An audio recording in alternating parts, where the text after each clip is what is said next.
So what is this blue stuff on the floor? We have moisture. That was great. That was a great toss. Moisture PU280, Rockwool PU280. It's a moisture barrier. So last week's episode, we talked about how we corrected underneath this floor with the vapor barrier on top of the soil.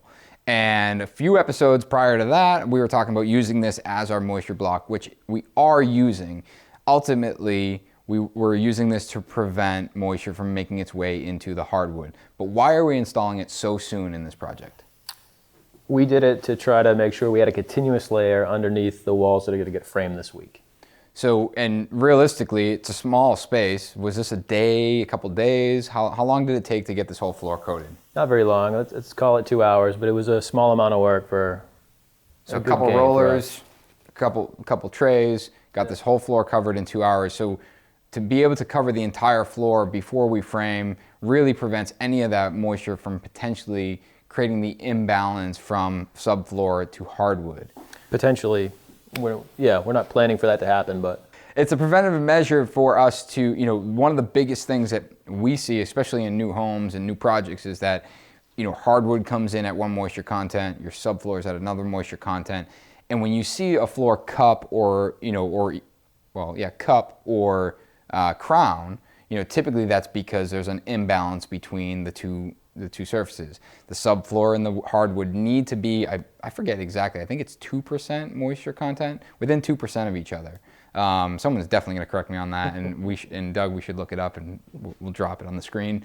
But you have to be in that particular balance to make sure that that your hardwood doesn't actually absorb moisture and then cause the issue. Side story, a couple of years ago, we actually had another project that we did not do this on, and the floor stayed flat forever. I shouldn't say forever, for months and months and months when we were in construction. We delivered the project to the client, and about a month after they were living there, everything cupped.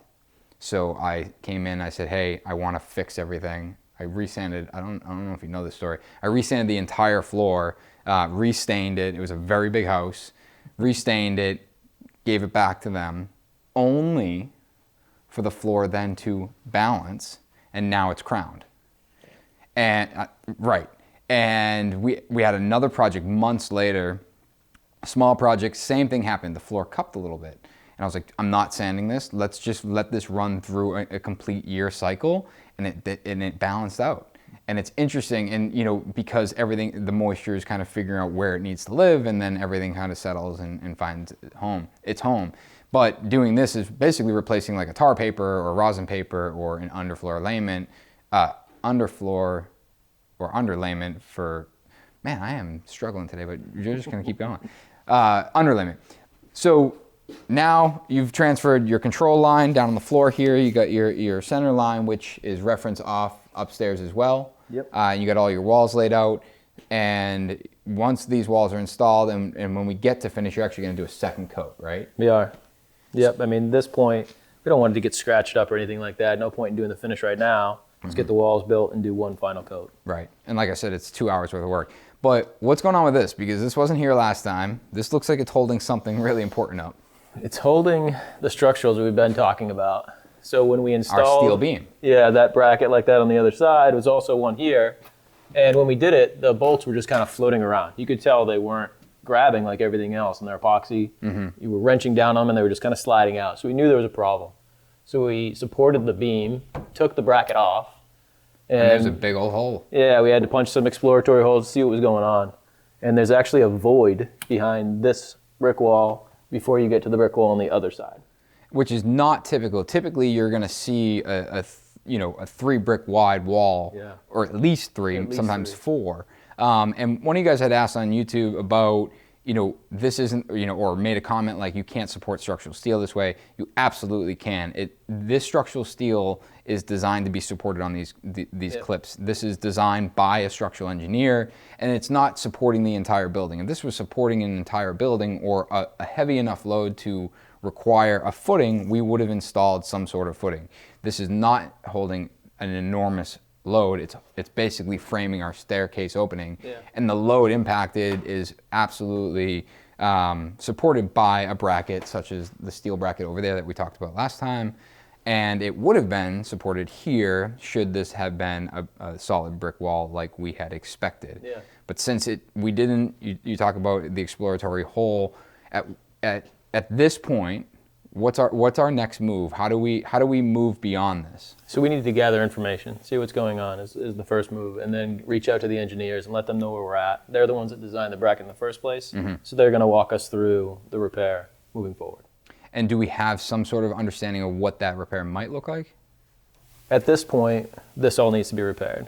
We need to bring it back to what we thought it was, is kind of our general So plan there'll at be this some point. additional demolition Yep. and basically building a solid brick wall back down to what is the here, old. yep. Oh, it's only that deep. It's only this deep, so the void is a mystery.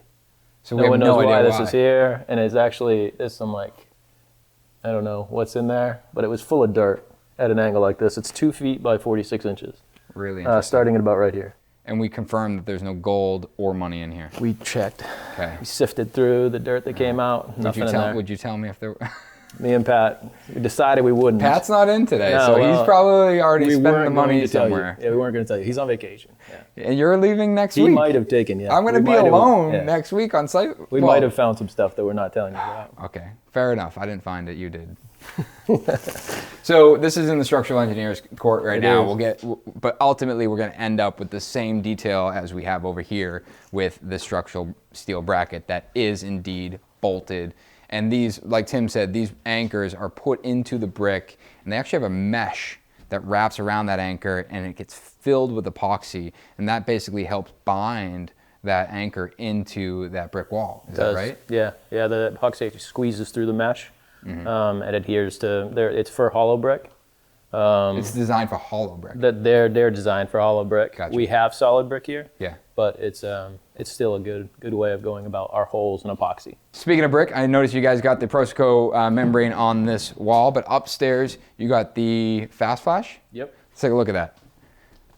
So up here, this is installed with a sausage gun or it was a sausage gun or a talking tube? Yep, sausage gun. And this you went around and basically just tooled in any of the voids, right? Yep. What did this take? It actually took all day to do 2 walls. That's a lot of work. It was, yeah. What was the most, why do you think so? It's detail work, Yeah. and once you kind of look in one little spot that you're trying to fix cracks, you kind of find a lot of cracks. You're basically chasing those dark spots, and it's Yeah. almost like the more dark spots you cover, Yeah. the more you uncover. Yep. And it's not just you're not. It looks like you're not just going over this with the caulking on it. You're going back and tooling it in there as well, right? Yeah, we kind of had to get it where it needed to go. So This is about the worst of this wall. It's gonna, right here. Yeah. So ultimately, guys, this is, to answer a lot of the questions that came up on this, it's not a painted surface. It's also not an exposed brick. A lot of you guys said, oh, that looks terrible exposed. We are adding, we talked to the guys at Proseco. They had recommended this product for this application. It allows the brick to still breathe and dry as it's designed to, but it gives us an air control layer. So as we finish this space and we're tempering the space and conditioning the space, we're not then sucking air or losing air through the exterior brick wall, which, just in fact can. So great detail, good work. Crazy that it took so long, but we only get those 2 more downstairs and we'll be all done. That's it. We'll see you guys next week.